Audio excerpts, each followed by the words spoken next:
It's not a victory Monday, but it is a cover 4 Monday, and we're glad that you guys are with us. Yes, a 16-8 loss still stings Dave, Tay, and Jesse, but we're here to talk about it all with you guys.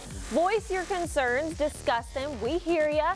Dave's been talking about it all day on Twitter, but we'll get to it all and much more. Dave, kickoff. I've actually been trying not to talk about it on Twitter. It's just deep breath, everybody. Deep breaths. It's September the 10th. It's week 2 now, but hey, we got time. I got nothing else to say but that. Throw it over to Tay, but just relax. Breathe with me real quick. The phrase living your best life gets thrown out a lot and people kind of get it confused, but I think Dez Bryant is truly living his best life. We'll get into his tweets a little bit later, but he just causes a stir from his phone, probably on his couch. That is what I call glorious. I went to a Pop Warner game this weekend and I heard a cheer. UGLY, you ain't got no alibi, you ugly. We saw a lot of that from our offense this weekend, but it's our baby. Ugly or not, we're still going to kiss it and love it. It is our baby. I like that. Dave said, it's the first. It's our ugly baby. First day of week 2. We got to love this baby. And we got to discuss on Overreaction Monday all of the things that you guys have been shouting about all day long, all weekend long. And the first thing I'm bringing up, is it an overreaction to say that the NFL has Dak Prescott figured out? Yes. Overreaction? Yes, I Boom. think it's overreaction. Jesse, don't you agree? I don't think it's an overreaction. I think it is factual. You think they just exposed And Dak Prescott so it that he is a begins. one-dimensional quarterback now? Yes, they pay those guys on that side of the ball a lot of money to find out what someone's deficiencies are, and I think with no passing down the field, no big-time outside receivers, I think the NFL has figured out what Dak Prescott weaknesses and strengths are. I fall in between there somewhere. I don't know if I buy into the concept of figuring out. I just don't know that Dak played very well, which that is worth criticizing him for. But there were plays to be made all day yesterday, and he didn't make them. I don't know. Sure, defense deserves some credit for that clearly. But again, the plays were there. Dak Prescott just has to make them. Okay, next up, is it an overreaction to say that, hey, maybe the clock management at the end, the Cowboys could have done something different and punted to get better field position instead of go for it on 4th and however much? It was 4th and 10, a little more than 2 minutes to play. Jason Garrett said today he'd rather leave it in his team, control your own destiny. Let your team go make the first down instead of putting it on the defense.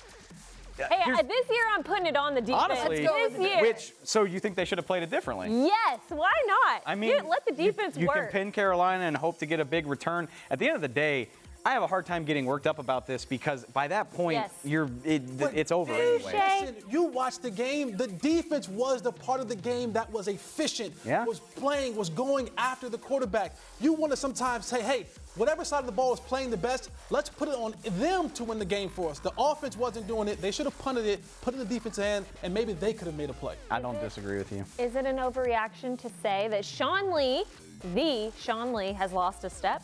Yes. 4 missed tackles yesterday. That's overreaction. Yes. I say that one pretty easily. That's an overreaction? Yeah, that's an overreaction because Sean Lee, yes, we knew what he did in training camp. We knew what he did in preseason, and it was not much. This game showed us that, and it's okay. I would much rather take a Sean Lee bad tackling day over Sean Lee not being healthy. Okay, Jess, question for you. Was this a slow start? Because the Cowboys played a lot in the second preseason game, didn't really play in the dress rehearsal. Tell me how much truth is to that. Hey, they haven't played in 3 weeks. They're just getting a slow start. It's a ton of truth, Lindsay, and here's why. Preseason is made for the small things. You want to go out there working game time situations, tackling drills, because you don't tackle much in practice. You don't have many days when you can even wear pads. So going out there tackling, rehearsing things in real life, consequences matter in the game. They don't matter in practice. And so you got to go out there in the preseason and play so that you don't come out as sluggish and as bad as you saw them come out yesterday. So maybe Sean Lee is just getting a slow start. Final overreaction, the Cowboys' offensive line is no longer dominant. I think that's a 2-part trick question, producer Caden, because that wasn't the starting offensive line, right? Yeah, but this is the starting offensive line that you're going to have for the time being. You're right. I mean, we don't know when Travis Frederick will be back, if he will come back in any short order. So this is what you got. And honestly, it's not an overreaction. And I'm not even worried about Connor Williams and Joe Looney, to be honest with you. All things considered, they did their job. Yes, they lost some battles, but 2 flags from Tyron Smith, bad outing from Lyle Collins. That's what concerns me more than a rookie and a first-time starter playing poorly. But one thing also about that, Dave, is in the National Football League, you better make sure you check your bad spots, because next week a team is going to check that and make sure that you've corrected it. All right, Cowboys offensive line, we will continue to keep our eye on you, but for now, Tay, you've had your eye on this town. It seems to be on fire. Talk of the town, bring it on. I know. Even while it's raining in the DFW area, there is fire everywhere. And it started last night with Dez Bryant tweet storm that he just brought. I love it. I think it was unusual. In years past when he was a Cowboy, he was tweeting during games if he wasn't there. But as you guys see, he even brings up Dan Bailey. With the emoji is what kind of is the last little jab. Yeah, it's just the pettiness that I appreciate and enjoy from Dez Bryant. He's done this before with certain things, but just to completely spill the tea during the game, post-game. As a self-described troll, I appreciate it. I do. Keep it going, Dez. Top-notch trolling. Even more so, we saw that pregame from Cam Newton's cleats. I don't know if you guys got a look at this new sheriff in town cleats he was rocking last night. I kind of liked him to start, but now they hurt. My Lord. He is the sheriff in town right now. Is that real? That's a lot of trash talk going on yesterday. Trash the talk? Spurs? Just with your cleats alone, I gotta respect it. And he backed it up with his play on the field, too. He did. Somebody who wasn't on the field is Le'Veon Bell. He decided to not show up for the Steelers this week. We all predicted that. We knew that was coming. But the little note he had for the team after seeing the tie was just a little tie. You know what? And to be honest, that's fine, Le'Veon, because your backup, James Conner, he did a great job while having a terrible haircut. What is That's our next target of the town. Yes, James Conner, who played in place of Le'Veon Bell. I just have to say no. What's going on there, Jess? Listen, I'm no clue. I struggle with my own hairline, so I don't talk about anyone else's hair. But that right there is one for the ages. I always question sometimes, who is in your crew that no one says, hey, bro, not that one. Like, your barber sat there and cut that, and at not one point in time, you paid for that. At not one point in time did he say, hey, maybe not this cut. I feel like that's rookie hazing. It looks like it, but it's just Le'Veon Bell hazing. I can tell Tay picked these topics because it's just petty all day today. She's like, Dez, I'm about to get on your level real quick. Pettiness, much more coming up on the other side for Cover 4. We are discussing more about this Cowboys team and what we think could happen going into Week 2, as well as a look around the league. That's next. League, we're gonna win on 3. 1, 2, 3.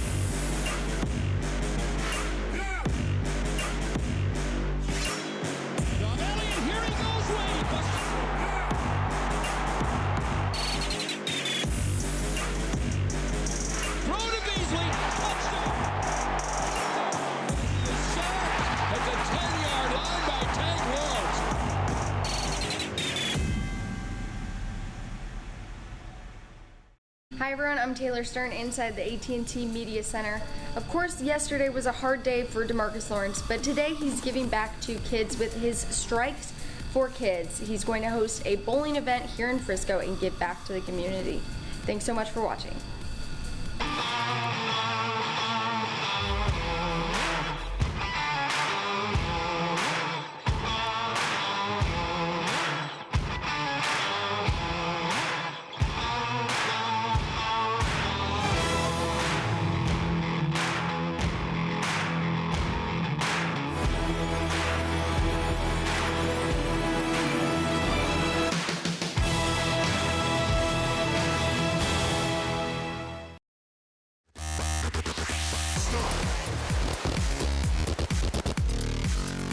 Looking around the league, if you watched some of the games yesterday, you saw some pretty impressive, some pretty weird stuff, and some pretty sad stuff. And we're going to cover them all. Starting with the first play, I said, I didn't see this live. Do we really need to include this in the show? And I'm so glad everyone overruled me. Cheetah on the loose. My gosh. Insanity. Tyreek Hill, the Patrick Mahomes-Tyreek Hill connection right now scares me. And I'm very glad we don't have to play the Chiefs this year. I never would have guessed that Pat Mahomes would do that in his first crack as a starter. It's unbelievable. Look at this guy. Hey, you're the fantasy football freak. Do you have this guy on your team? No, but I did play against the person who did, and that was heartburn for me. I'm yes, sorry. they had Patrick Mahomes and Tyreek Hill, so it was just like a combination of pain. Okay, so that is the insanity. The good thing, the Browns did not lose No. yesterday. This is not a good thing. It's worse than losing. It's ending in a tie. Seriously, imagine waiting so long for a win and then having to settle for a tie. I honestly think I'd rather lose. Listen, it's been 14 years since the Browns have started the season not on the losing end of things. So, But they if tied. you're giving it a little bit of credit, a little bit of credence, at least they didn't lose. Fix that dumb rule, honestly. No, I like seriously. ties. I agree with Get rid of it. Ties just make everything complicated. Someone on Twitter said 0-15-1. Aww. That makes me sad. That made me laugh That so makes me hard. sad. Another thing, Dave, perfect segue. What makes us sad? Thinking about Aaron Rodgers and the way that he's done this to the Cowboys so many times. Did you guys know last night? Did you have an inkling of a feeling? I was laughing, speaking about fantasy football. The other guy that was in our league was talking about, oh no, I thought I was being so smart picking Aaron Rodgers. Here he goes out in the first game, and I was kind of like, yes, we had the better pick. But Aaron Rodgers he tricks you. He continues to do this. He always comes back. He always prevails. Worth He the will money. take his team. Period. Red Worth cent. Seriously. the money. If you don't like Aaron Rodgers, you don't like football. Period. Straight up. I'm so Get a happy shirt he made came for back. I would wear that shirt everywhere. Into the locker room? Yeah. Hell yeah.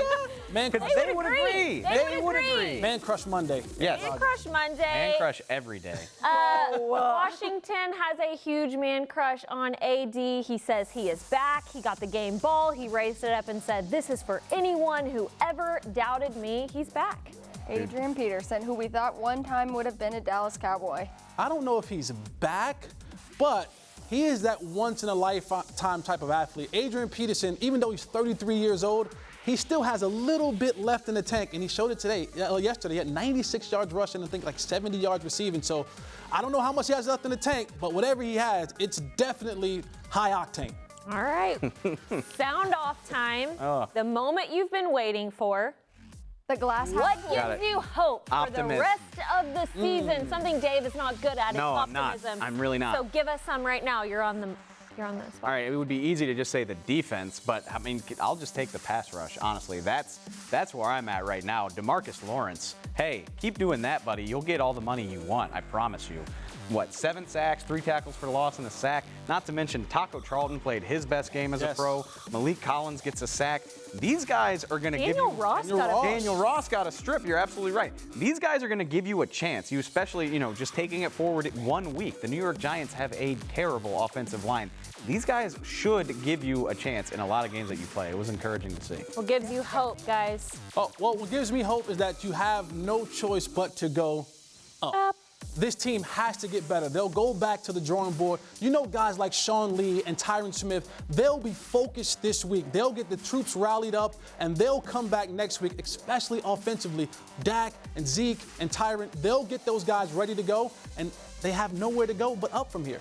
So true. Yeah, I was going to go with Dave and say some of the defensive players, including Kayvon Frazier, but I have to go with this. I only know what I know from being here, and this is my 4th season. My first year, they lost the first game, then went on to they won the first game in overtime with Tony Romo and Witten Magic. Then the rest of the year was pretty bleak, 4-12. The next year, they lose the first game to the Giants, don't know their running game. Alfred Morris, I think, got more touches than Zeke. And it was a complete scare around DFW. Here you have this first-round running back, and you didn't even use him. They went on to be 13-3 that season. Now we're sitting again at this year where they've lost the first game.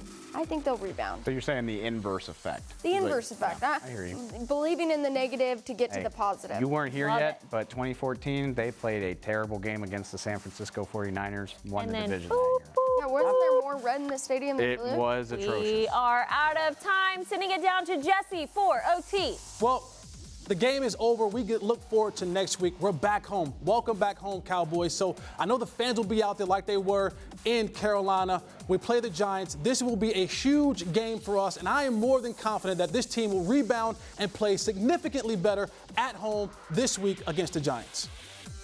Okay, this is silly, but I'm sick of the blue uniforms. I think that we should just get rid of them. I will figure something out when we play other teams that are in whites, but the blue uniforms, I feel like they're cursed. Maybe I'm believing in too much. Speaking of blue, hey, Dak, look, I'm a 5'6" scruffy sports writer. I get it. I understand. I'm not the guy that should be giving fashion advice to anybody. But when you play on the road at Carolina, maybe don't pack a Carolina blue suit. Just something to consider for next time. This guy giving fashion advice right now. saying. You've come a long way, big fella. JCPenney got me right, okay? All right, much more on that tomorrow. Line up in And 2018. everyone, stick with us for another episode of Cover 4. We're here all week long. Hope you guys feel better. Thanks for tuning in. See you tomorrow.